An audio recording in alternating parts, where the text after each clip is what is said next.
أعوذ بالله من الشيطان الرجيم. بسم الله الرحمن الرحيم. ألف لام ميم. ذلك الكتاب لا ريب فيه هدى للمتقين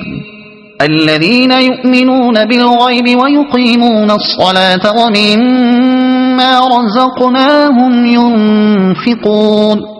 والذين يؤمنون بما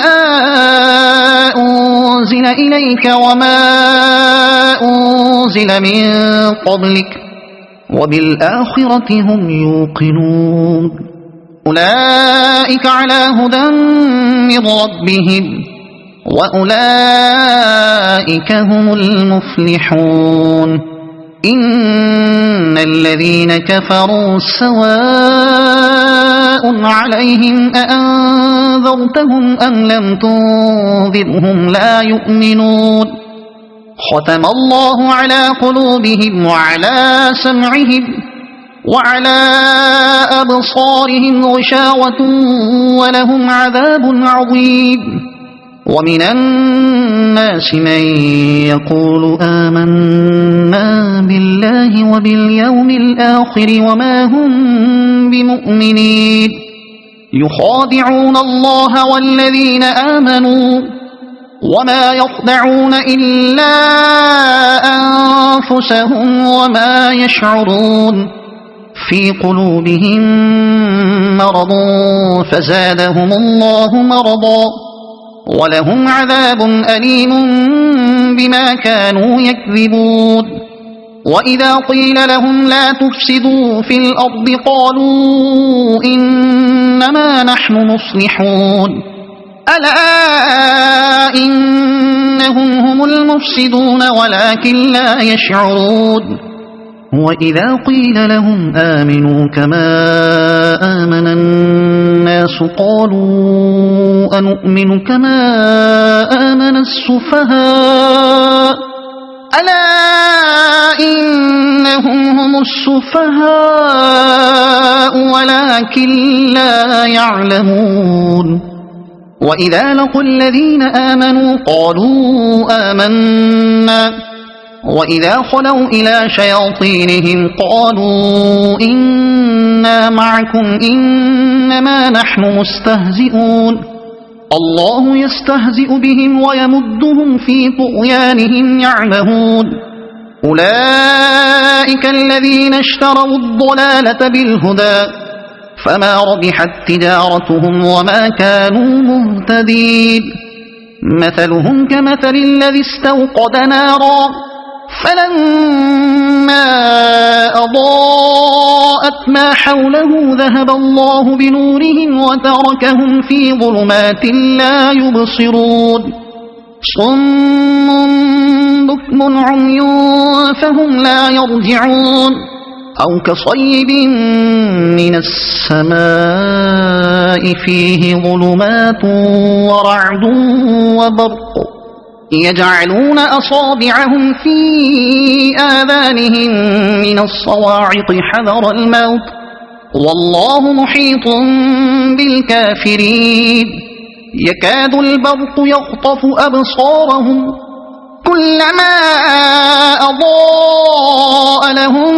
مشوا فيه وإذا أظلم عليهم قاموا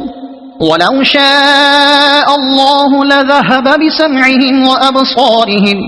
إن الله على كل شيء قدير. يا أيها الناس اعبدوا ربكم الذي خلقكم والذين من قبلكم لعلكم تتقون الذي جعل لكم الأرض فراشا والسماء بناء وأنزل من السماء ماء فأخرج به من الثمرات رزقا لكم فلا تجعلوا لله أندادا وأنتم تعلمون. وإن كنتم في ريب مما ما نزلنا على عبدنا فأتوا بسورة من مثله وادعوا شهداءكم من دون الله إن كنتم صادقين فإن لم تفعلوا ولن تفعلوا فاتقوا النار التي وقودها الناس والحجارة أعدت للكافرين وبشر الذين آمنوا وعملوا الصالحات أن لهم جنات تجري من تحتها الأنهار كلما رزقوا منها من ثمرة رزقا قالوا هذا الذي رزقنا من قبل وأتوا به متشابها ولهم فيها أزواج مطهرة وهم فيها خالدون إن الله لا يستحيي أن يضرب مثلا ما بعوضة فما فوقها فأما الذين آمنوا فيعلمون أنه الحق من ربهم وأما الذين كفروا فيقولون ماذا أراد الله بهذا مثلا يضل به كثيرا ويهدي به كثيرا وما يضل به إلا الفاسقين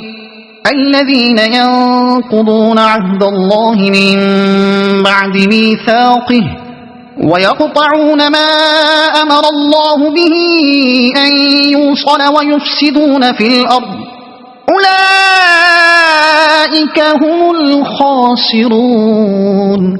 كيف تكفرون بالله وكنتم أمواتا فأحياكم ثم يميتكم ثم يحييكم ثم إليه ترجعون هو الذي خلق لكم ما في الأرض جميعا ثم استوى إلى السماء فسواهن 7 سماوات وهو بكل شيء عليم وإذ قال ربك للملائكة إني جاعل في الأرض خليفة قالوا أتجعل فيها من يفسد فيها ويسفك الدماء ونحن نسبح بحمدك ونقدس لك قال إني أعلم ما لا تعلمون وعلم آدم الأسماء كلها ثم عرضهم على الملائكة فقال أنبئوني بأسماء هؤلاء إن كنتم صادقين قالوا سبحانك لا علم لنا إلا ما علمتنا إنك أنت العليم الحكيم قال يا آدم أنبئهم بأسمائهم فلما أنبأهم بأسمائهم قال ألم أقل لكم إني أعلم غيب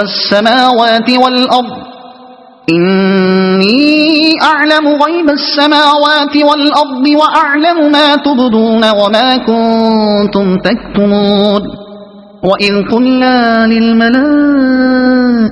اسجدوا لآدم فسجدوا إلا إبليس أبى واستكبر وكان من الكافرين وقلنا يا آدم اسكن أنت وزوجك الجنة وكلا منها رغدا حيث شئتما ولا تقربا هذه الشجرة فتكونا من الظالمين فأزلهما الشيطان عنها فأخرجهما مما كانا فيه وقلنا اهبطوا بعضكم لبعض عدو ولكم في الأرض مستقر ومتاع إلى حين فتلقى آدم من ربه كلمات فتاب عليه إنه هو التواب الرحيم قلنا اهبطوا منها جميعا فإما يأتينكم مني هدى فمن تبع هداي فلا خوف عليهم ولا هم يحزنون والذين كفروا وكذبوا بآياتنا أولئك أصحاب النار هم فيها خالدون يا بني إسرائيل اذكروا نعمتي التي أنعمت عليكم وأوفوا بعهدي أوف بعهدكم وإياي فارهبون وآمنوا بما أنزلت مصدقا لما معكم ولا تكونوا أول كافر به ولا تشتروا بآياتي ثمنا قليلا وإياي فاتقون ولا تلبسوا الحق بالباطل وتكتموا الحق وأنتم تعلمون وأقيموا الصلاة وآتوا الزكاة واركعوا مع الراكعين أتأمرون الناس بالبر وتنسون أنفسكم وأنتم تتلون الكتاب أفلا تعقلون واستعينوا بالصبر والصلاة وإنها لكبيرة إلا على الخاشعين الذين يظنون أنهم ملاقو ربهم وأنهم إليه راجعون يا بني إسرائيل اذكروا نعمتي التي أنعمت عليكم وأني فضلتكم على العالمين واتقوا يوما لا تجزي نفس عن نفس شيئا ولا يقبل منها شفاعة ولا يؤخذ منها عدل ولا هم ينصرون وإذ نجيناكم من آل فرعون يسومونكم سوء العذاب يذبحون أبناءكم ويستحيون نساءكم وفي ذلكم بلاء من ربكم عظيم وإذ فرقنا بكم البحر فأنجيناكم وأغرقنا آل فرعون وأنتم تنظرون وإذ واعدنا موسى 40 ليلة ثم اتخذتم العجل من بعده وأنتم ظالمون ثم عفونا عنكم من بعد ذلك لعلكم تشكرون وإذ آتينا موسى الكتاب والفرقان لعلكم تهتدون وإذ قال موسى لقومه يا قوم إنكم ظلمتم أنفسكم باتخاذكم العجل فتوبوا إلى بارئكم فاقتلوا أنفسكم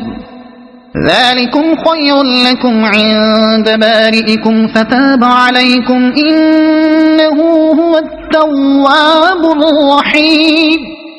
وإذ قلتم يا موسى لن نؤمن لك حتى نرى الله جهرة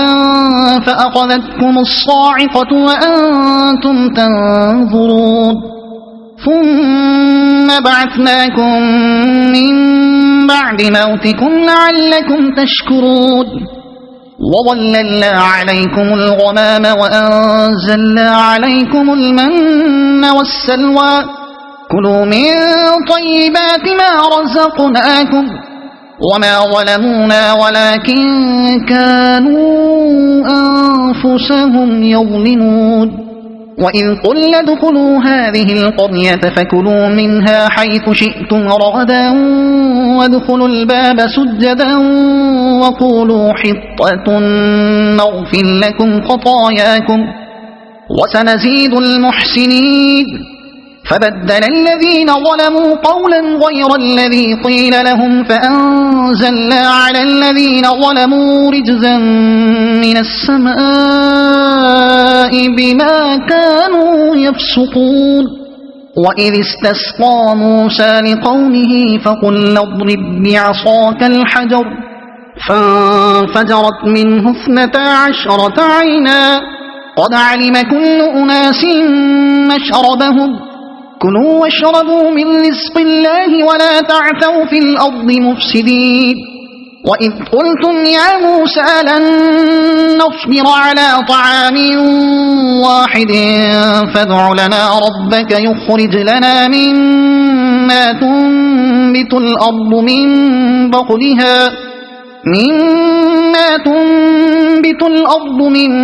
بقلها وقثائها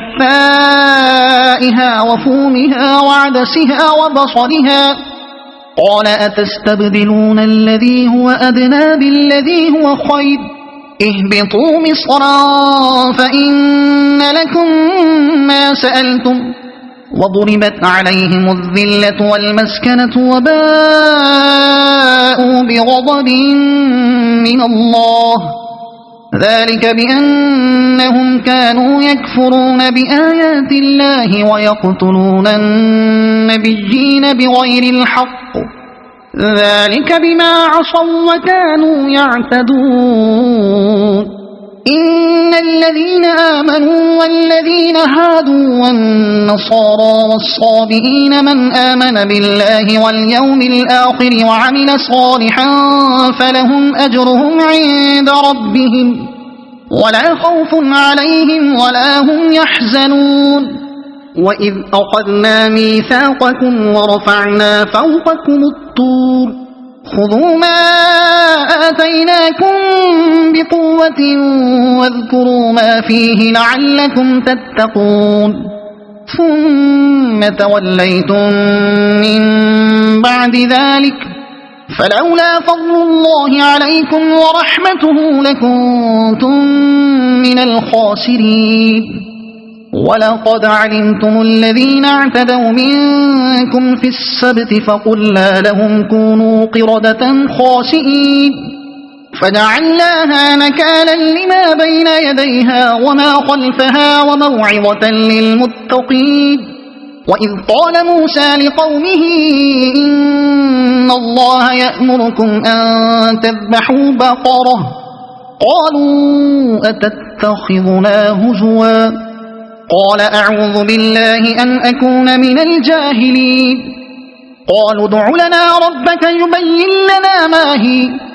قال إنه يقول إنها بقرة لا فارض ولا بكر عوان بين ذلك فافعلوا ما تؤمرون قالوا ادع لنا ربك يبين لنا ما لونها قال إنه يقول إنها بقرة صفراء فاقع لونها تسر الناظرين قالوا ادع لنا ربك يبين لنا ما هي إن البقرة شابه علينا وإنا إن شاء الله لمهتدون قال إنه يقول إنها بقرة لا ذلول تثير الأرض ولا تسقي الحرث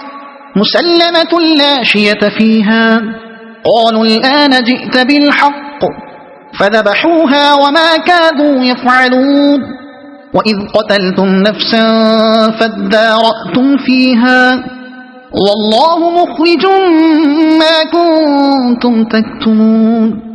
فقلنا اضربوه ببعضها كذلك يحيي الله الموتى ويريكم آياته لعلكم تعقلون ثم قست قلوبكم من بعد ذلك فهي كالحجارة أو أشد قسوة وإن من الحجارة لما يتفجر منه الأنهار وإن منها لما يشقق فيخرج منه الماء وإن منها لما يهبط من خشية الله وما الله بغافل عما تعملون أفتطمعون أن يؤمنوا لكم وقد كان فريق منهم يسمعون كلام الله ثم يحرفونه من بعد ما عقلوه وهم يعلمون وإذا لقوا الذين آمنوا قالوا آمنا وإذا خلا بعضهم إلى بعض قالوا أتحدثونهم بما فتح الله عليكم ليحاجوكم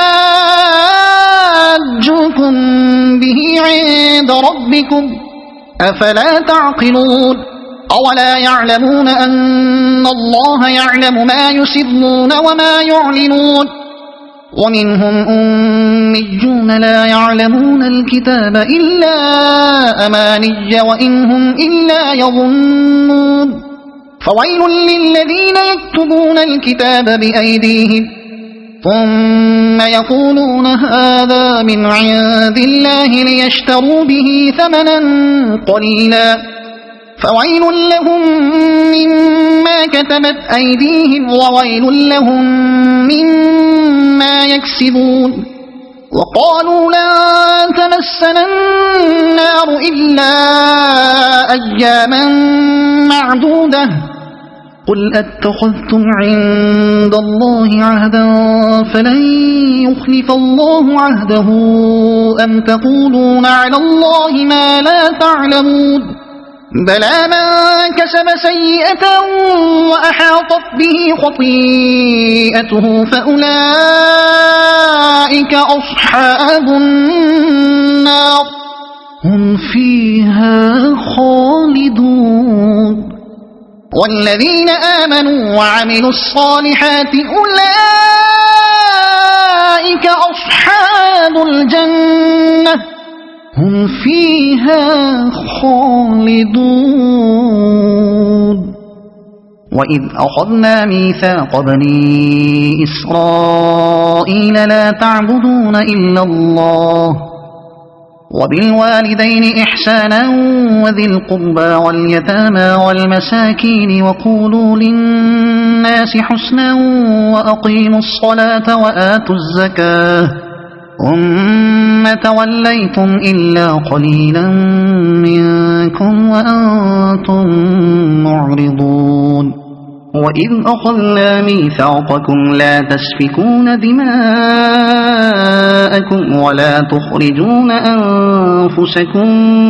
من دياركم ثم أقررتم وأنتم تشهدون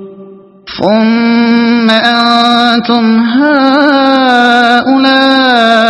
تقتلون أنفسكم وتخرجون فريقا منكم من ديارهم تظاهرون عليهم بالإثم والعدوان وإن يأتوكم أسارى تفادوهم وهو محرم عليكم إخراجهم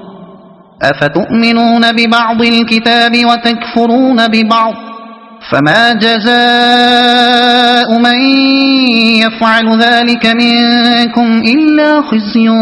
في الحياة الدنيا ويوم القيامة يردون إلى أشد العذاب وما الله بغافل عما تعملون أولئك الذين اشتروا الحياة الدنيا بالآخرة فلا يخفف عنهم العذاب ولا هم ينصرون ولقد آتينا موسى الكتاب وقفينا من بعده بالرسل وآتينا عيسى ابن مريم البينات وأيدناه بروح القدس أفكلما جاءكم رسول بما لا تهوى أنفسكم استكبرتم ففريقا كذبتم وفريقا تقتلون وقالوا قلوبنا غلف بل لعنهم الله بكفرهم فقليلا ما يؤمنون ولما جاءهم كتاب من عند الله مصدق لما معهم وكانوا من قبل يستفتحون على الذين كفروا فلما جاءهم ما عرفوا كفروا به فلعنة الله على الكافرين بئس ما اشتروا به أنفسهم أن يكفروا بما أنزل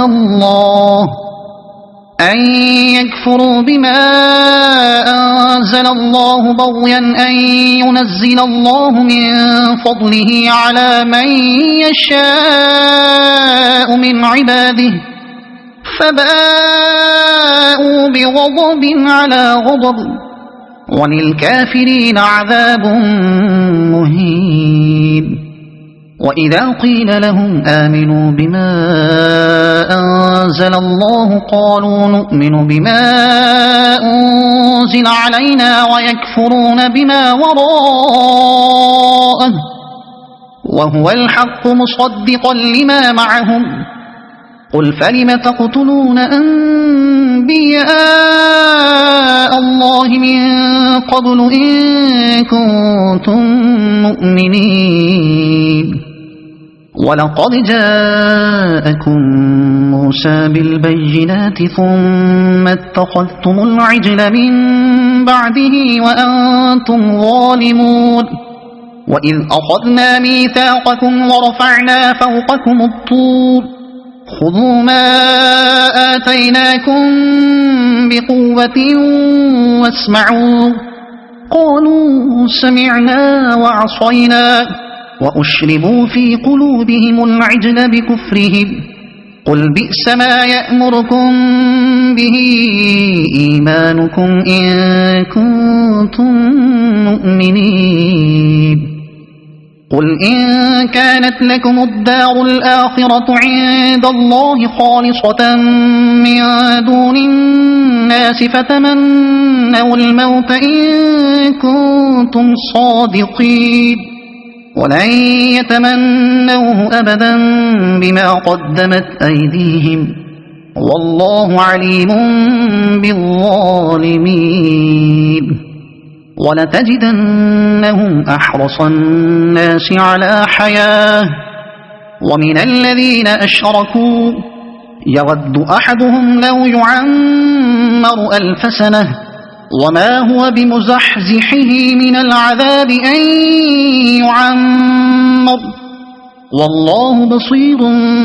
بما يعملون. قل من كان عدوا لجبريل فإنه نزله على قلبك بإذن الله مصدقا لما بين يديه وهدى وبشرى للمؤمنين. من كان عدوا لله وملائكته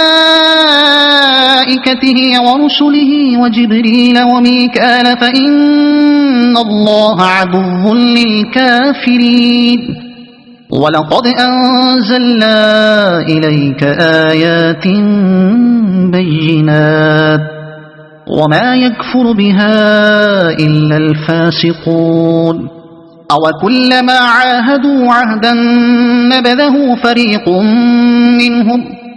بل أكثرهم لا يؤمنون. ولما جاءهم رسول من عند الله مصدق لما معهم نبذ فريق من الذين أوتوا كتاب الله وراء ظهورهم كأنهم لا يعلمون. واتبعوا ما تتلو الشياطين على ملك سليمان وما كفر سليمان ولكن الشياطين كفروا يعلمون الناس السحر وما أنزل على الملكين ببابل هاروت وماروت وما يعلمان من أحد حتى يقولا إنما نحن فتنة فلا تكفر فيتعلمون منهما ما يفرقون به بين المرء وزوجه وما هم بضالين به من أحد إلا بإذن الله ويتعلمون ما يضرهم ولا ينفعهم ولقد علموا لمن اشتراه ما له في الآخرة من خلاق ولبئس ما شروا به أنفسهم لو كانوا يعلمون ولو أنهم آمنوا واتقوا لمثوبة من عند الله خير لو كانوا يعلمون يا أيها الذين آمنوا لا تقولوا راعنا وقولوا انظرنا واسمعوا وللكافرين عذاب أليم ما يود الذين كفروا من أهل الكتاب ولا المشركين أن ينزل عليكم من خير من ربكم والله يختص برحمته من يشاء والله ذو الفضل العظيم ما ننسخ من آية أو ننسها نأت بخير منها أو مثلها ألم تعلم أن الله على كل شيء قدير ألم تعلم أن الله له ملك السماوات والأرض وما لكم من دون الله من ولي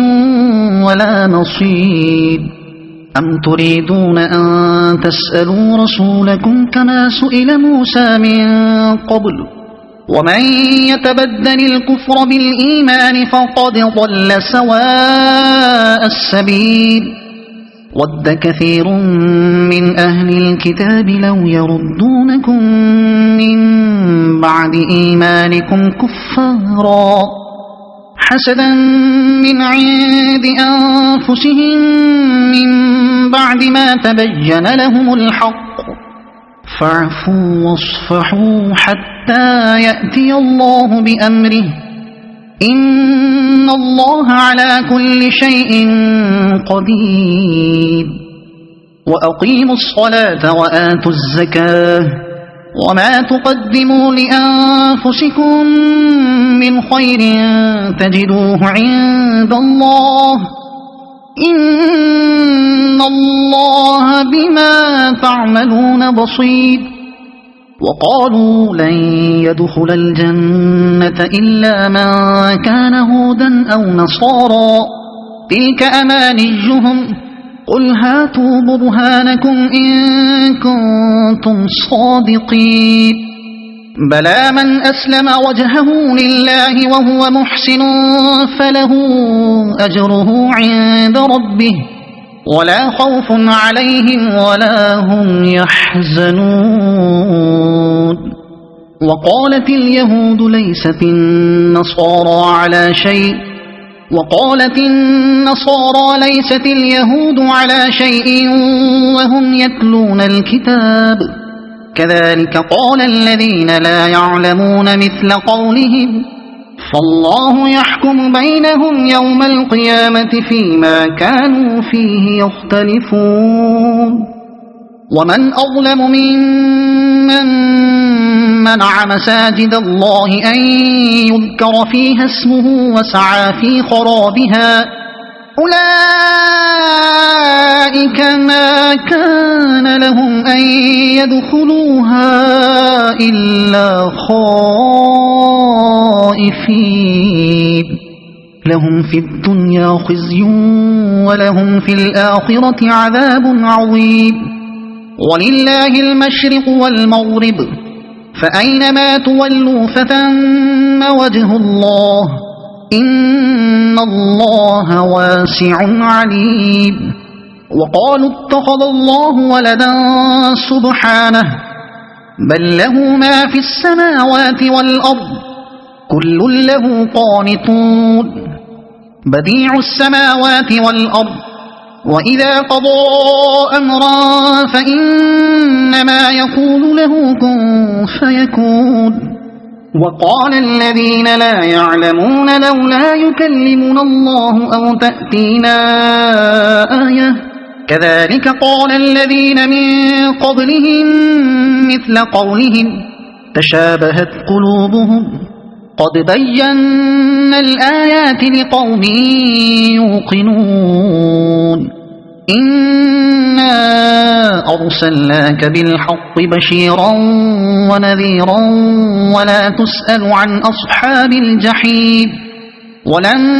ترضى عنك اليهود ولا النصارى حتى تتبع ملتهم قل إن هدى الله هو الهدى ولئن اتبعت أهواءهم بعد الذي جاءك من العلم ما لك من الله من ولي ولا نصير الذين آتيناهم الكتاب يتلونه حق تلاوته أولئك يؤمنون به ومن يكفر به فأولئك هم الخاسرون يا بني إسرائيل اذكروا نعمتي التي أنعمت عليكم وأني فضلتكم على العالمين واتقوا يوما لا تجزي نفس عن نفس شيئا ولا يقبل منها عدل ولا تنفعها شفاعة ولا هم ينصرون وإذ ابتلى إبراهيم ربه بكلمات فأتمهن قال إني جاعلك للناس إماما قال ومن ذريتي قال لا ينال عهد الظالمين وإذ جعلنا البيت مثابة للناس وأمنا واتخذوا من مقام إبراهيم مصلى وأعهدنا إلى إبراهيم وإسماعيل أن طهرا بيتي للطائفين والعاكفين والركع السجود وإذ قال إبراهيم رب اجعل هذا بلدا آمنا وارزق أهله من الثمرات من آمن منهم بالله واليوم الآخر قال ومن كفر فأمتعه قليلا ثم أضطره إلى عذاب النار وبئس المصير وإذ يرفع إبراهيم القواعد من البيت وإسماعيل ربنا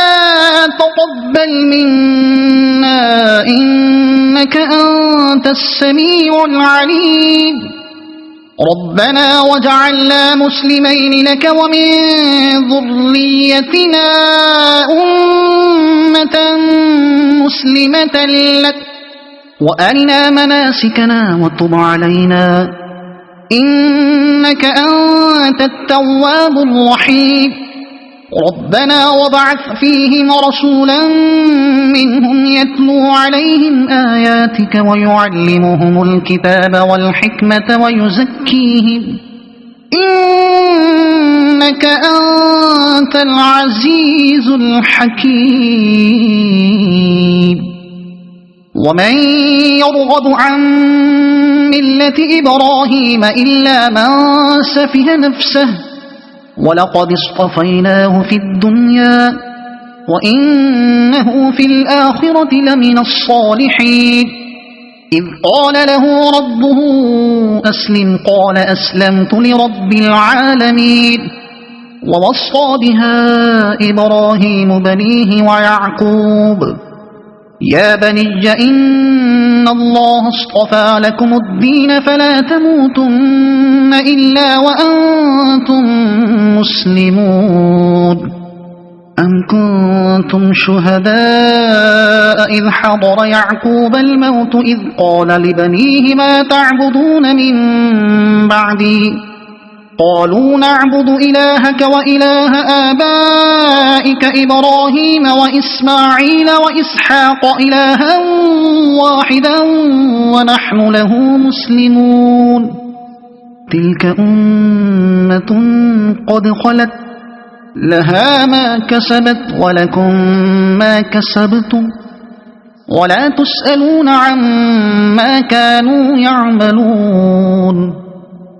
وقالوا كونوا هودا أو نصارى تهتدوا قل بل ملة إبراهيم حنيفا وما كان من المشركين قولوا آمنا بالله وما أنزل إلينا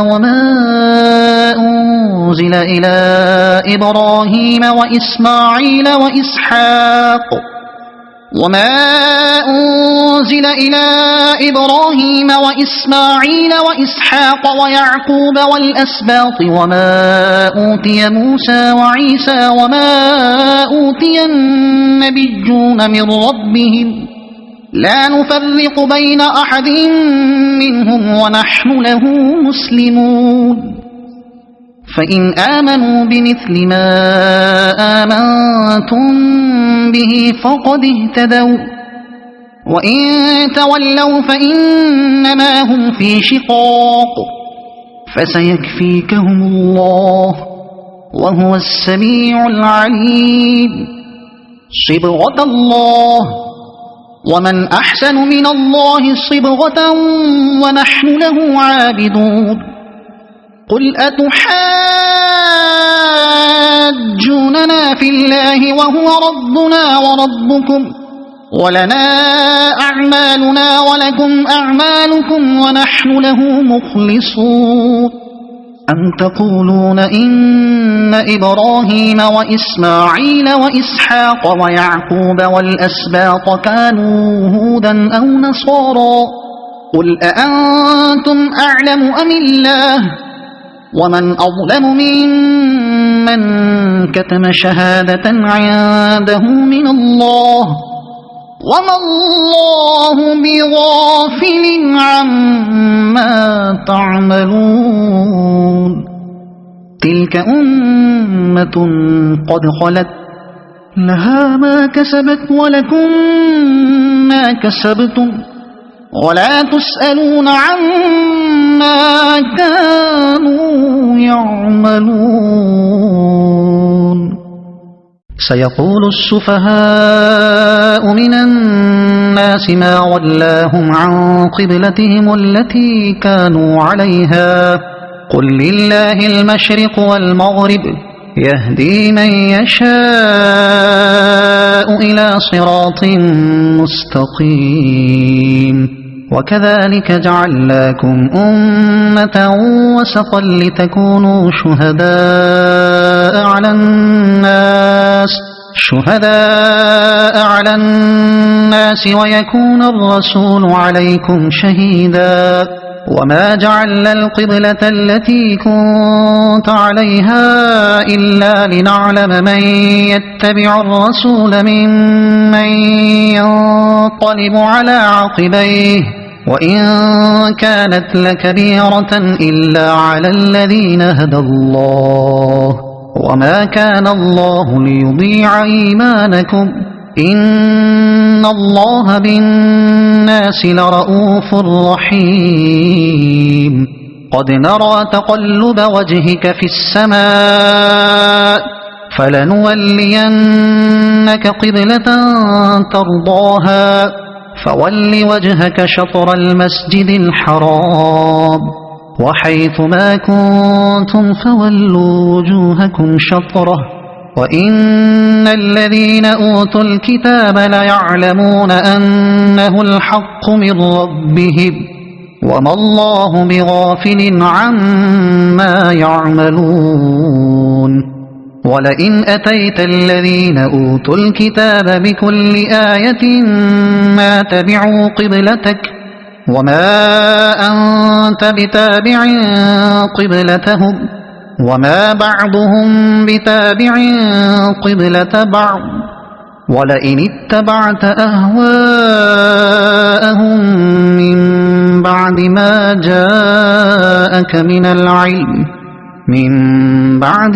جاءك من العلم إنك إذا لمن الظالمين الذين آتيناهم الكتاب يعرفونه كما يعرفون أبناءهم وإن فريقا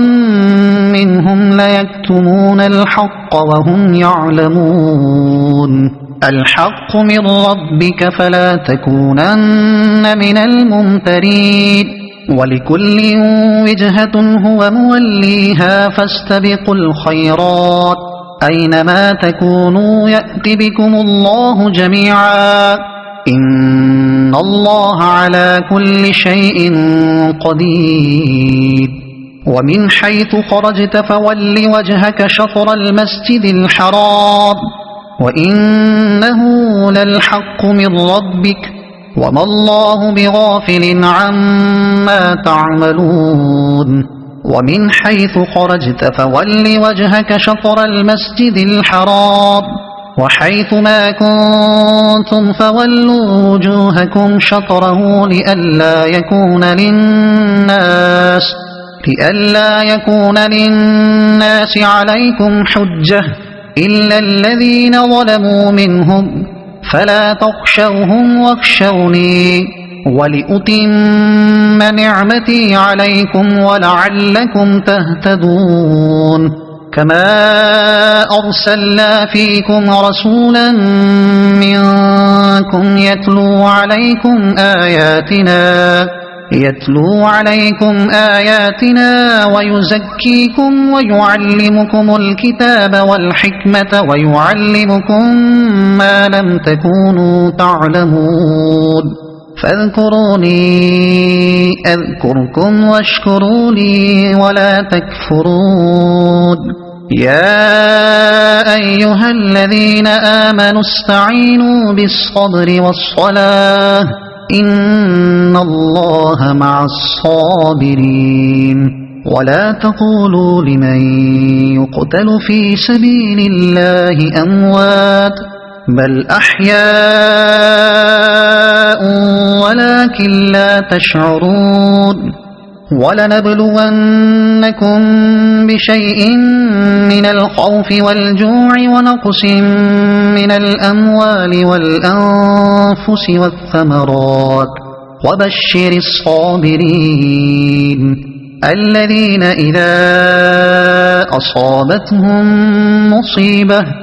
الذين إذا أصابتهم مصيبة قالوا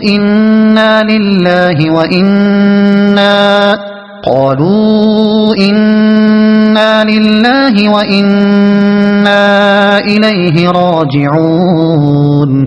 أولئك عليهم صلوات من ربهم ورحمة وأولئك هم المهتدون إن الصفا والمروة من شعائر الله فمن حج البيت أو اعتمر فلا جناح عليه أن يطوف بهما ومن تطوع خيرا فإن الله شاكر عليم إن الذين يكتمون ما أنزلنا من البينات والهدى من بعد ما بيناه للناس في الكتاب أولئك يلعنهم الله ويلعنهم اللاعنون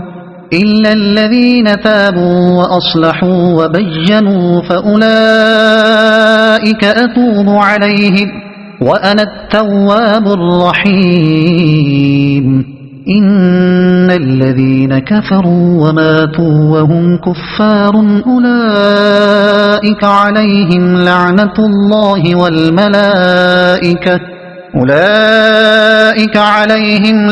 الله والملائكة والناس أجمعين خالدين فيها لا يخفف عنهم العذاب ولا هم ينظرون وإلهكم إله واحد لا إله إلا هو الرحمن الرحيم إن في خلق السماوات والأرض واختلاف الليل والنهار والفلك التي تجري في البحر بما ينفع الناس وما أنزل الله من السماء من ماء فأحيا به الأرض بعد موتها وبث فيها من كل دابة وتصريف الرياح والسحاب المسخر بين السماء والأرض لآيات لقوم يعقلون ومن الناس من يتخذ من دون الله أندادا يحبونهم كحب الله والذين آمنوا أشد حبا لله ولو يرى الذين ظلموا إذ يرون العذاب أن القوة لله جميعا وأن الله شديد العذاب إذ تبرأ الذين اتبعوا من الذين اتبعوا ورأوا العذاب وتقطعت بهم الأسباب وقال الذين اتبعوا لو أن لنا كرة فنتبرأ منهم كما تبرؤوا منا كذلك يريهم الله أعمالهم حسرات عليهم وما هم بخارجين من النار يا أيها الناس كلوا مما في الأرض حلالا طيبا ولا تتبعوا خطوات الشيطان إنه لكم عدو مبين إنما يأمركم بالسوء والفحشاء وأن تقولوا على الله ما لا تعلمون وإذا قيل لهم اتبعوا ما أنزل الله قالوا بل نتبع ما ألفينا عليه آباءنا أولو كان آباؤهم لا يعقلون شيئا ولا يهتدون ومثل الذين كفروا كمثل الذي ينعق بما لا يسمع إلا دعاء ونداء صم بكم عمي فهم لا يعقلون يا أيها الذين آمنوا كلوا من طيبات ما رزقناكم واشكروا لله إن كنتم إياه تعبدون إنما حرم عليكم الميتة والدم ولحم الخنزير وما أهل به لغير الله فمن اضطر غير باغ ولا عاد فلا إثم عليه إن الله غفور رحيم إن الذين يكتمون ما أنزل الله من الكتاب ويشترون به ثمنا قليلا أولئك ما يأكلون في بطونهم إلا النار ولا يكلمهم الله يوم القيامة ولا يزكيهم ولهم عذاب أليم أولئك الذين اشتروا الضلالة بالهدى والعذاب بالمغفرة فما أصبرهم على النار ذلك بأن الله نزل الكتاب بالحق وإن الذين اختلفوا في الكتاب لفي شقاق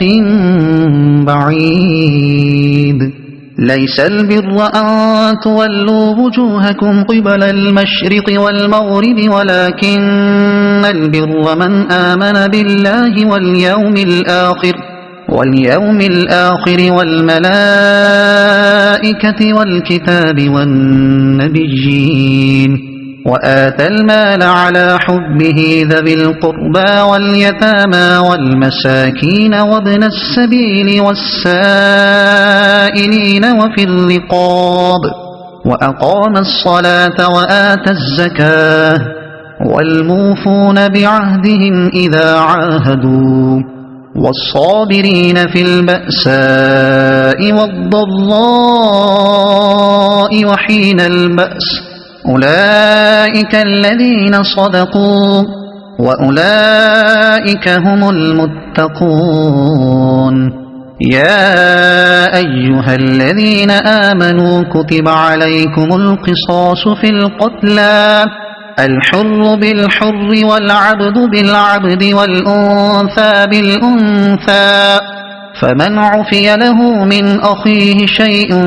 فاتباع بالمعروف وأداء إليه بإحسان ذلك تخفيف من ربكم ورحمة فمن اعتدى بعد ذلك فله عذاب أليم ولكم في القصاص حياة يا أولي الألباب لعلكم تتقون كتب عليكم إذا حضر أحدكم الموت إن ترك خيرا الوصية للوالدين والأقربين بالمعروف حقا على المتقين فمن بدله بعدما سمعه فإنما إثمه على الذين يبدلونه إن الله سميع عليم فمن خاف من موص جنفا أو إثما فأصلح بينهم فلا إثم عليه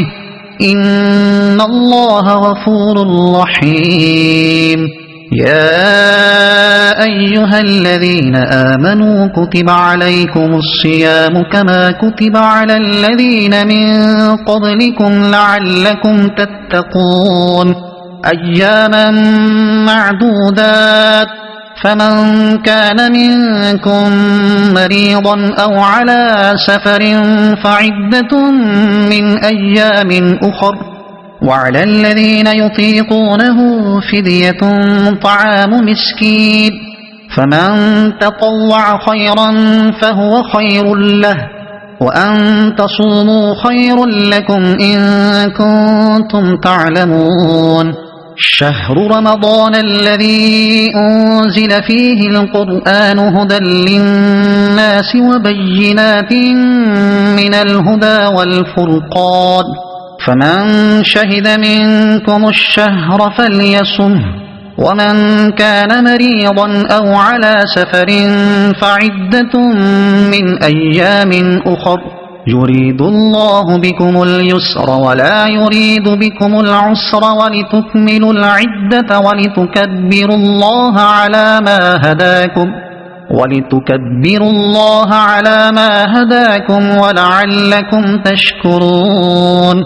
وإذا سألك عبادي عني فإني قريب أجيب دعوة الداع إذا دعاني فليستجيبوا لي وليؤمنوا بي لعلهم يرشدون أحل لكم ليلة الصيام الرفث إلى نسائكم هن لباس لكم وأنتم لباس لهن علم الله أنكم كنتم تختانون أنفسكم فتاب عليكم وعفى عنكم فالآن باشروهن وابتغوا ما كتب الله لكم وكلوا واشربوا حتى يتبين لكم الخيط الأبيض من الخيط الأسود من الفجر ثم أتموا الصيام إلى الليل ولا تباشروهن وأنتم عاكفون في المساجد تلك حدود الله فلا تقربوها كذلك يبين الله آياته للناس لعلهم يتقون ولا تأكلوا أموالكم بينكم بالباطل وتدلوا بها إلى الحكام لتأكلوا فريقا من أموال الناس بالإثم وأنتم تعلمون يسألونك عن الأهلة قل هي مواقيت للناس والحج وليس البر بأن تأتوا البيوت من ظهورها ولكن البر من اتقى وأتوا البيوت من أبوابها واتقوا الله لعلكم تفلحون وقاتلوا في سبيل الله الذين يقاتلونكم ولا تعتدوا إن الله لا يحب المعتدين واقتلوهم حيث ثقفتموهم وأخرجوهم من حيث أخرجوكم والفتنة أشد من القتل ولا تقاتلوهم عند المسجد الحرام حتى يقاتلوكم فيه فإن قاتلوكم فاقتلوهم كذلك جزاء الكافرين فإن انتهوا فإن الله غفور رحيم وقاتلوهم حتى لا تكون فتنة ويكون الدين لله فإن انتهوا فلا عدوان إلا على الظالمين الشهر الحرام بالشهر الحرام والحرمات قصاص فمن اعتدى عليكم فاعتدوا عليه بمثل ما اعتدى عليكم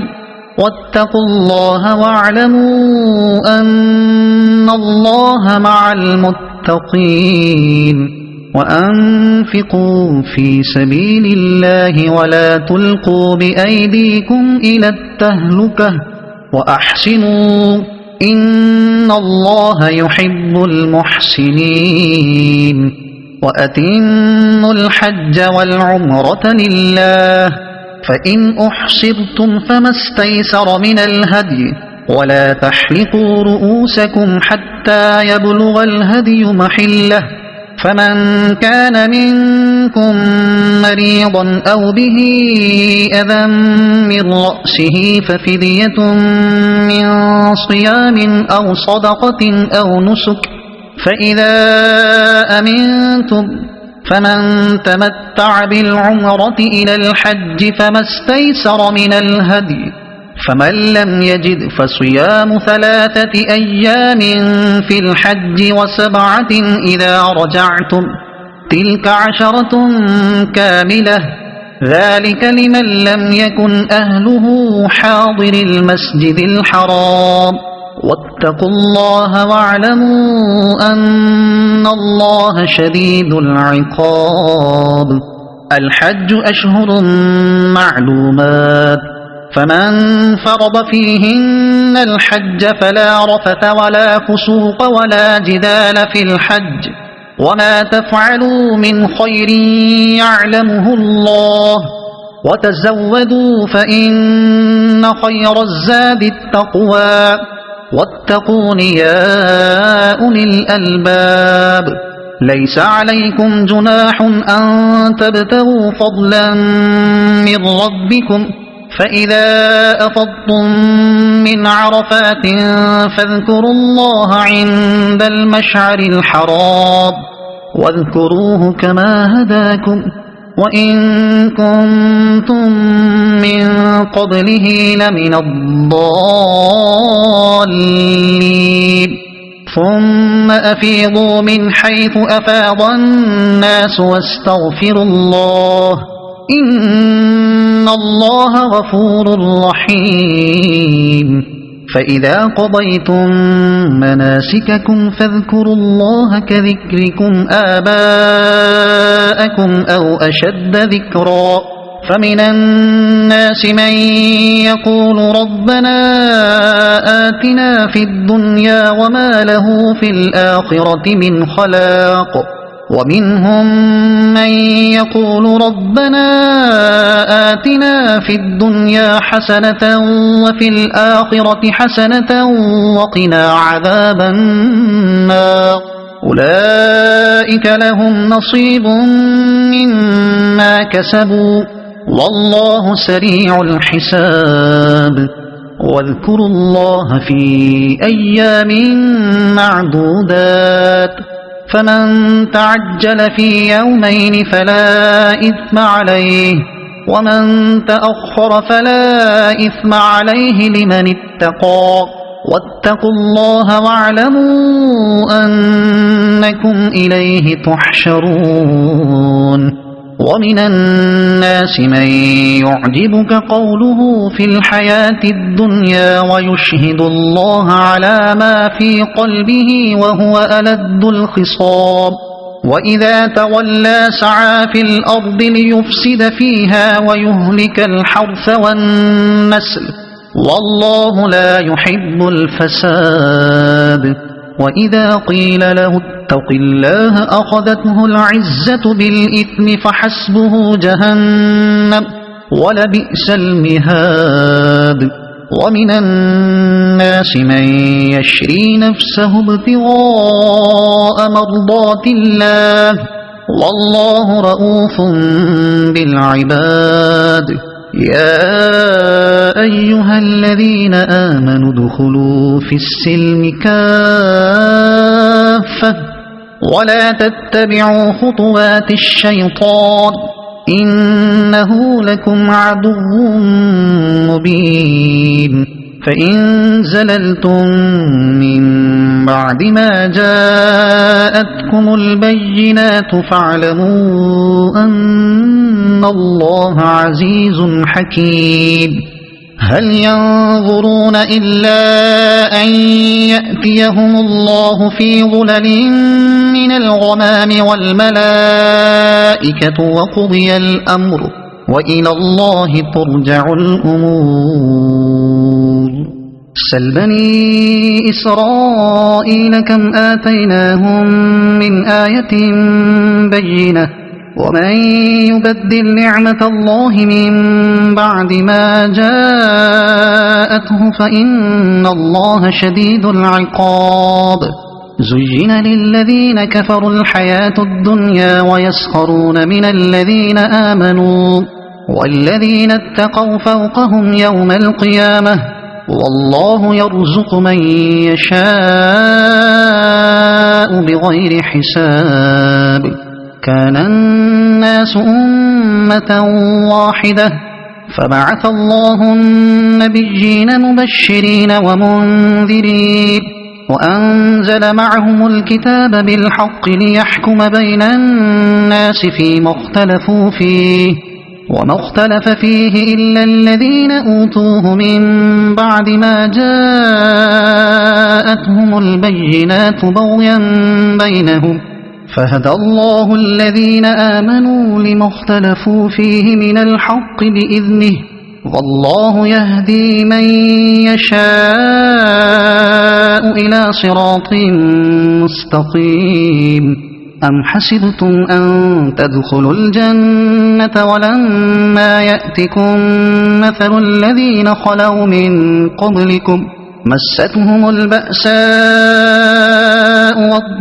والضراء وزلزلوا حتى يقول الرسول والذين آمنوا معه متى نصر الله ألا إن نصر الله قريب يسألونك ماذا ينفقون قل ما أنفقتم من خير فللوالدين والأقربين واليتامى والمساكين وابن السبيل وما تفعلوا من خير فإن الله به عليم كتب عليكم القتال وهو كره لكم وعسى أن تكرهوا شيئا وهو خير لكم وعسى أن تحبوا شيئا وهو شر لكم والله يعلم وأنتم لا تعلمون يسألونك عن الشهر الحرام قتال فيه قل قتال فيه كبير وصد عن سبيل الله وكفر به والمسجد الحرام وإخراج أهله منه أكبر عند الله والفتنة أكبر من القتل ولا يزالون يقاتلونكم حتى يردوكم عن دينكم إن استطاعوا ومن يرتد منكم عن دينه فيمت وهو كافر فأولئك حبطت أعمالهم في الدنيا والآخرة وأولئك أصحاب النار هم فيها خالدون إن الذين آمنوا والذين هاجروا وجاهدوا في سبيل الله أولئك يرجون رحمة الله والله غفور رحيم يسألونك عن الخمر والميسر قل فيهما إثم كبير ومنافع للناس وإثمهما أكبر من نفعهما ويسألونك ماذا ينفقون قل العفو كذلك يبين الله لكم الآيات لعلكم تتفكرون في الدنيا والآخرة ويسألونك عن اليتامى قل إصلاح لهم خير وإن تخالطوهم فإخوانكم والله يعلم المفسد من المصلح ولو شاء الله لأعنتكم إن الله عزيز حكيم ولا تنكحوا المشركات حتى يؤمنوا ولأمة مؤمنة خير من مشركة ولو أعجبتكم ولا تنكحوا المشركين حتى يؤمنوا ولعبد مؤمن خير من مشرك ولو أعجبكم أولئك يدعون إلى النار والله يدعو إلى الجنة والمغفرة بإذنه ويبين آياته للناس لعلهم يتذكرون ويسألونك عن المحيض قل هو أذى فاعتزلوا النساء في المحيض ولا تقربوهن حتى يطهرن فإذا تطهرن فأتوهن من حيث أمركم الله إن الله يحب التوابين ويحب المتطهرين نساؤكم حرث لكم فأتوا حرثكم أنى شئتم وقدموا لأنفسكم واتقوا الله واعلموا أنكم ملاقوه وبشر المؤمنين ولا تجعلوا الله عرضة لأيمانكم أن تبروا وتتقوا وتصلحوا بين الناس والله سميع عليم لا يؤاخذكم الله باللغو في أيمانكم ولكن يؤاخذكم بما كسبت قلوبكم والله غفور حليم للذين يؤلون من نسائهم تربص 4 أشهر فإن فاءوا فإن الله غفور رحيم وإن عزموا الطلاق فإن الله سميع عليم والمطلقات يتربصن بأنفسهن 3 قروء ولا يحل لهن أن يكتمن ما خلق الله في أرحامهن إن كن يؤمن بالله واليوم الآخر وبعولتهن أحق بردهن في ذلك إن أرادوا إصلاحا ولهن مثل الذي عليهن بالمعروف وللرجال عليهن درجة والله عزيز حكيم الطلاق مرتان فإمساك بمعروف أو تسريح بإحسان ولا يحل لكم أن تأخذوا مما آتيتموهن شيئا إلا أن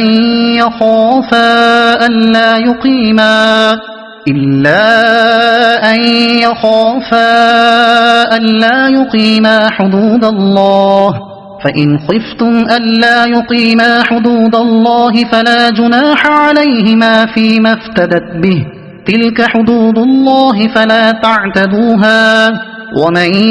يتعد حدود الله فأولئك هم الظالمون فإن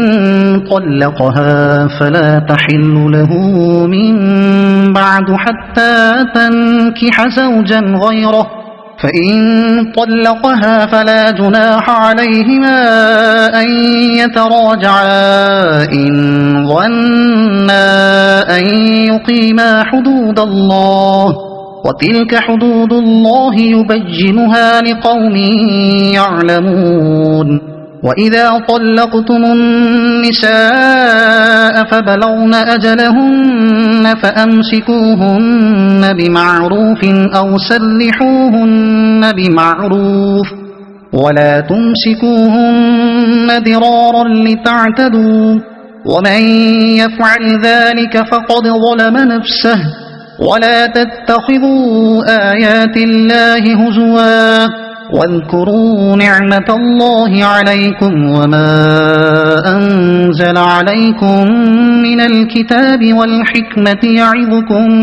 به واتقوا الله واعلموا أن الله بكل شيء عليم وإذا طلقتم النساء فبلغن أجلهن فلا تعضلوهن أن ينكحن أزواجهن إذا تراضوا بينهم بالمعروف ذلك يوعظ به من كان منكم يؤمن بالله واليوم الآخر ذلكم أزكى لكم وأطهر والله يعلم وأنتم لا تعلمون والوالدات يرضعن أولادهن حولين كاملين لمن أراد أن يتم الرضاعة وعلى المولود له رزقهن وكسوتهن بالمعروف لا تكلف نفس إلا وسعها لا تضار والدة بولدها ولا مولود له بولده وعلى الوارث مثل ذلك فإن أرادا فصالا عن تراض منهما وتشاور فلا جناح عليهما وإن أردتم أن تسترضعوا أولادكم فلا جناح عليكم إذا سلمتم ما آتيتم بالمعروف واتقوا الله واعلموا أن الله بما تعملون بصير والذين يتوفون منكم ويذرون أزواجا يتربصن بأنفسهن 4 أشهر وعشرا فإذا بلغن أجلهن فلا جناح عليكم فيما فعلن في أنفسهن بالمعروف والله بما تعملون خبير ولا جناح عليكم فيما عرضتم به من خطبة النساء أو أكننتم في أنفسكم علم الله أنكم ستذكرونهن ولكن لا تواعدوهن سرا إلا أن تقولوا قولا معروفا ولا تعزموا عقدة النكاح حتى يبلغ الكتاب أجله واعلموا أن الله يعلم ما في أنفسكم فاحذروه واعلموا أن الله غفور حليم لا جناح عليكم إن طلقتم النساء ما لم تمسوهن أو تفرضوا لهن فريضة ومتعوهن على الموسع قدره وعلى المقتر قدره متاعا بالمعروف حقا على المحسنين وإن طلقتموهن من قبل أن تمسوهن وقد فرضتم لهن فريضة فنصف ما فرضتم إلا أن يعفون أو يعفو الذي بيده عقدة النكاح وأن تعفوا أقرب للتقوى ولا تنسوا الفضل بينكم إن الله بما تعملون بصير حافظوا على الصلوات والصلاة الوسطى وقوموا لله قانتين فإن خفتم فرجالا أو ركبانا فإذا أمنتم فاذكروا الله كما علمكم ما لم تكونوا تعلمون والذين يتوفون منكم ويذرون أزواجا وصية لأزواجهم متاعا إلى الحول غير إخراج فإن خرجن فلا جناح عليكم فيما فعل في أنفسهن من معروف والله عزيز حكيم وللمطلقات متاع بالمعروف حقا على المتقين كذلك يبين الله لكم آياته لعلكم تعقلون ألم تر إلى الذين خرجوا من ديارهم وهم ألوف حذر الموت فقال لهم الله موتوا ثم أحياهم إن الله لذو فضل على الناس ولكن أكثر الناس لا يشكرون وقاتلوا في سبيل الله واعلموا أن الله سميع عليم من ذا الذي يقرض الله قرضا حسنا فيضاعفه له أضعافا كثيرة والله يقبض ويبسط وإليه ترجعون ألم تر إلى الملأ من بني إسرائيل من بعد موسى إذ قالوا لنبي له مبعث لنا ملكا نقاتل في سبيل الله قال هل عسيتم إن كتب عليكم القتال ألا تقاتلوا قالوا وما لنا ألا نقاتل في سبيل الله وقد أخرجنا من ديارنا وأبنائنا فلما كتب عليهم القتال تولوا إلا قليلا منهم والله عليم بالظالمين وقال لهم نبيهم إن الله قد بعث لكم طالوت ملكا قالوا أنى يكون له الملك علينا ونحن أحق بالملك منه ولم يؤت سعة من المال قال إن الله اصطفاه عليكم وزاده بسطة في العلم والجسم والله يؤتي ملكه من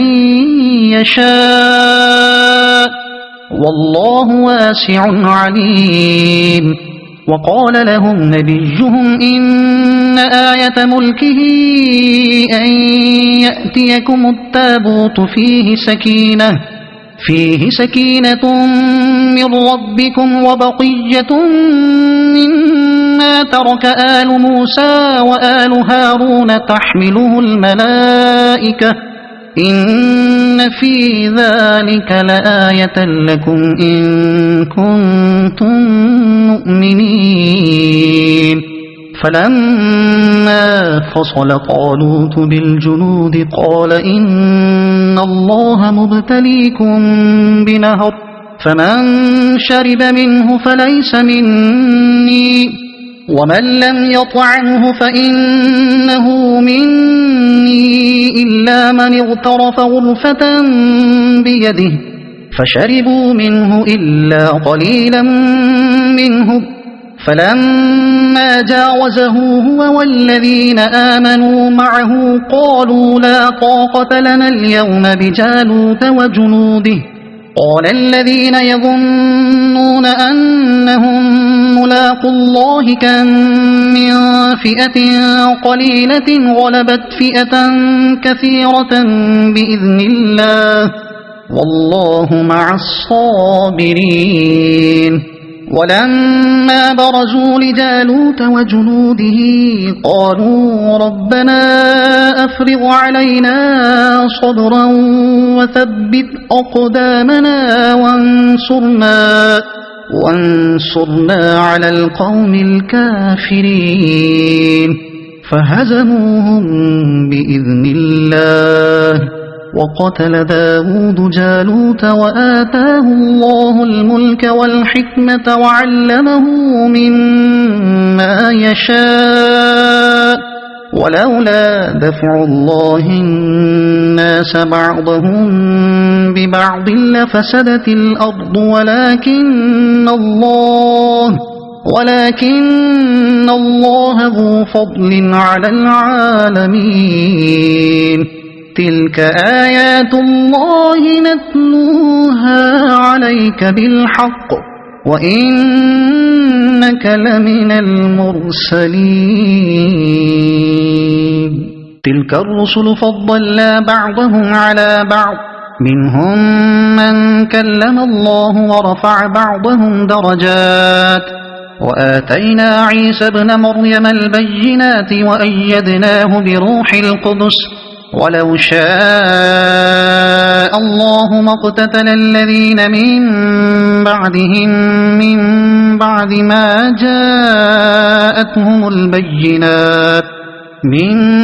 بعد ما جاءتهم البينات ولكن اختلفوا فمنهم من آمن ومنهم من كفر ولو شاء الله ما اقتتلوا ولكن الله يفعل ما يريد يا أيها الذين آمنوا أنفقوا مما رزقناكم من قبل أن يأتي يوم لا بيع فيه ولا خلة ولا شفاعة والكافرون هم الظالمون الله لا إله إلا هو الحي القيوم لا تأخذه سنة ولا نوم له ما في السماوات وما في الأرض من ذا الذي يشفع عنده إلا بإذنه يعلم ما بين أيديهم وما خلفهم ولا يحيطون بشيء من علمه إلا بما شاء وسع كرسيه السماوات والأرض ولا يؤوده حفظهما وهو العلي العظيم لا إكراه في الدين قد تبين الرشد من الغي فمن يكفر بالطاغوت ويؤمن بالله فقد استمسك بالعروة الوثقى لا انفصام لها والله سميع عليم الله ولي الذين آمنوا يخرجهم من الظلمات إلى النور والذين كفروا أولياؤهم الطاغوت يخرجونهم من النور إلى الظلمات أولئك أصحاب النار هم فيها خالدون ألم تر إلى الذي حاج حج إبراهيم في ربه أن آتاه الله الملك إذ قال إبراهيم ربي الذي يحيي ويميت قال أنا أحيي وأميت قال إبراهيم فإن الله يأتي بالشمس من المشرق فأت بها من المغرب فبهت الذي كفر والله لا يهدي القوم الظالمين أو كالذي مر على قرية وهي خاوية على عروشها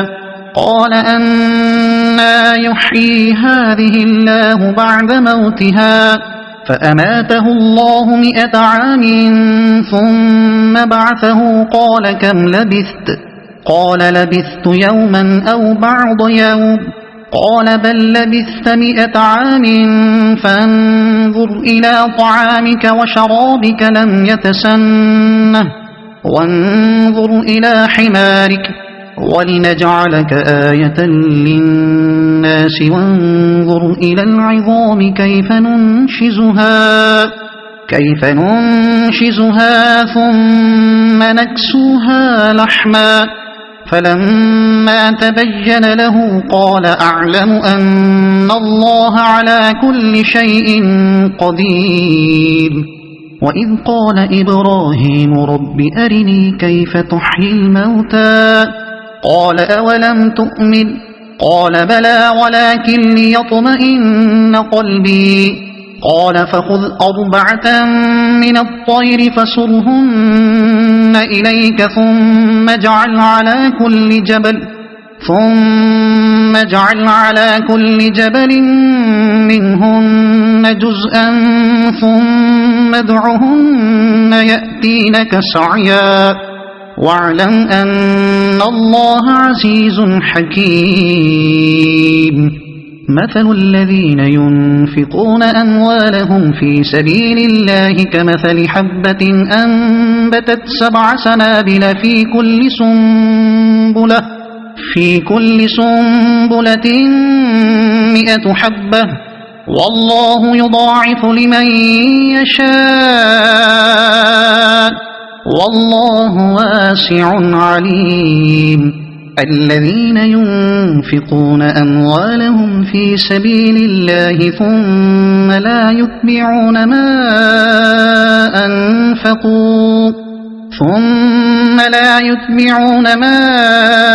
أنفقوا منا ولا أذى لهم أجرهم عند ربهم ولا خوف عليهم ولا هم يحزنون قول معروف ومغفرة خير من صدقة يتبعها أذى والله غني حليم يا أيها الذين آمنوا لا تبطلوا صدقاتكم بالمن والأذى كالذي ينفق ماله رئاء الناس ولا يؤمن بالله واليوم الآخر فمثله كمثل صفوان عليه تراب فأصابه وابل فتركه صلدا لا يقدرون على شيء مما كسبوا والله لا يهدي القوم الكافرين ومثل الذين ينفقون أموالهم ابتغاء مرضات الله وتثبيتا من أنفسهم كمثل جنة بربوة أصابها وابل فآتت أكلها ضعفين فإن لم يصبها وابل فطل والله بما تعملون بصير أيود أحدكم أن تكون له جنة من نخيل وأعناب تجري من تحتها الأنهار له فيها من كل الثمرات وأصابه الكبر وله ذرية ضعفاء فأصابها إعصار فيه نار فاحترقت كذلك يبين الله لكم الآيات لعلكم تتفكرون يا أيها الذين آمنوا أنفقوا من طيبات ما كسبتم ومما أخرجنا لكم من الأرض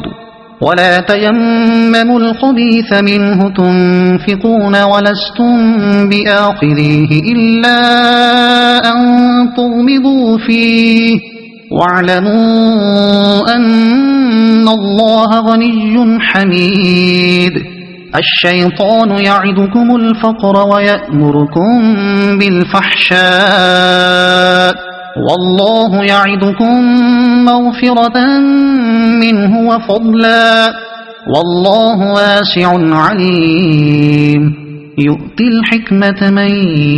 يشاء ومن يؤت الحكمة فقد أوتي خيرا كثيرا وما يذكر إلا أولو الألباب وما أنفقتم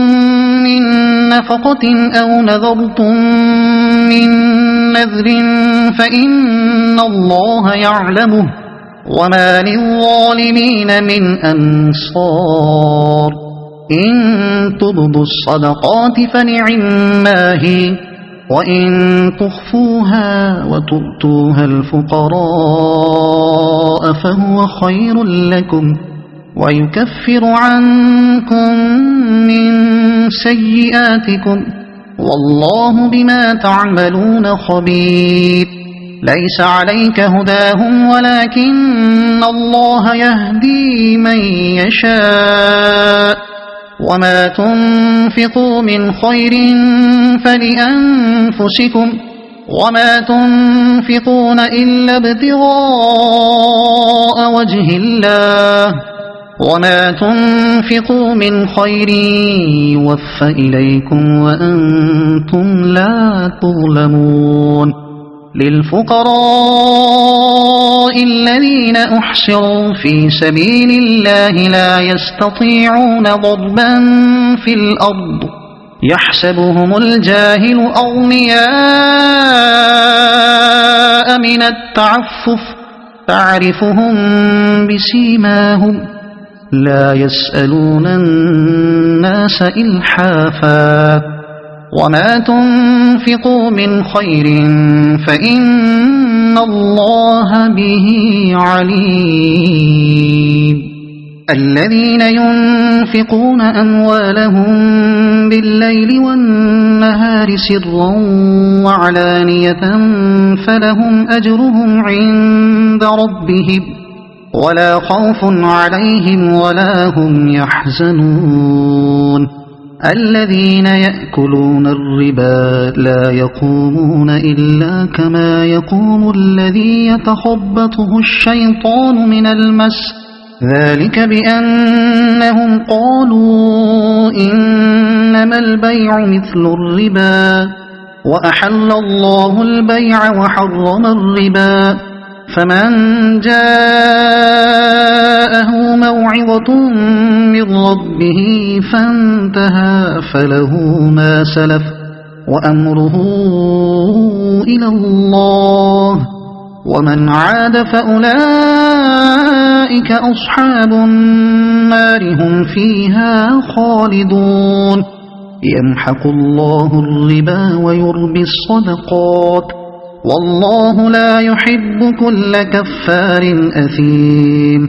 إن الذين آمنوا وعملوا الصالحات وأقاموا الصلاة وآتوا الزكاة لهم أجرهم عند ربهم ولا خوف عليهم ولا هم يحزنون يا أيها الذين آمنوا اتقوا الله وذروا ما بقي من الربا إن كنتم مؤمنين فإن لم تفعلوا فأذنوا بحرب من الله ورسوله وإن تبتم فلكم رؤوس أموالكم لا تظلمون ولا تظلمون وإن كان ذو عسرة فنظرة إلى ميسرة وأن تصدقوا خير لكم إن كنتم تعلمون واتقوا يوما ترجعون فيه إلى الله ثم توفى كل نفس ما كسبت وهم لا يظلمون يا أيها الذين آمنوا إذا تداينتم بدين إلى أجل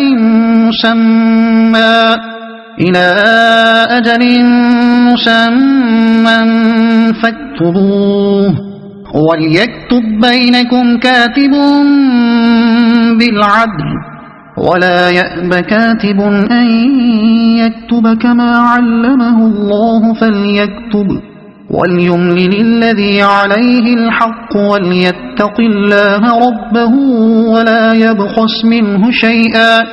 فإن كان الذي عليه الحق سفيها أو ضعيفا أو لا يستطيع أن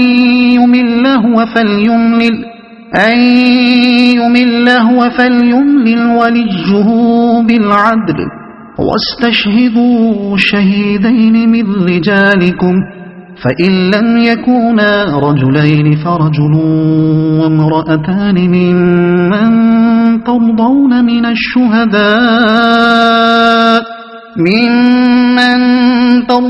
من الشهداء أن تضل إحداهما فتذكر إحداهما الأخرى ولا يأبى الشهداء إذا ما دعوا ولا تسأموا أن تكتبوه صغيرا أو كبيرا إلى أجله ذلكم أقسط عند الله وأقوم للشهادة وأدنى ألا ترتابوا إلا أن تكون تجارة حاضرة تديرونها بينكم فليس عليكم جناح ألا تكتبوها وأشهدوا إذا تبايعتم ولا يضار كاتب ولا شهيد وإن تفعلوا فإنه فسوق بكم واتقوا الله ويعلمكم الله والله بكل شيء عليم وإن كنتم على سفر ولم تجدوا كاتبا فرهان مقبوضة فإن أمن بعضكم بعضا فليؤد الذي اؤتمن أمانته وليتق الله ربه ولا تكتموا الشهادة ومن يكتمها فإنه آثم قلبه والله بما تعملون عليم لله ما في السماوات وما في الأرض وإن تبدوا ما في أنفسكم أو تخفوه يحاسبكم به الله فيغفر لمن يشاء ويعذب من يشاء والله على كل شيء قدير آمن الرسول بما أنزل إليه من ربه والمؤمنون كل آمن بالله وملائكته وكتبه ورسله لا نفرق بين أحد من رسله وقالوا سمعنا وأطعنا غفرانك ربنا وإليك المصير لا يكلف الله نفسا إلا وسعها لها ما كسبت وعليها ما اكتسبت ربنا لا تؤاخذنا إن نسينا أو أخطأنا ربنا ولا تحمل علينا إصرا كما حملته على الذين من قبلنا ربنا ولا تحملنا ما لا طاقة لنا به واعف عنا واغفر لنا وارحمنا أنت مولانا فانصرنا على القوم الكافرين. صدق الله العظيم.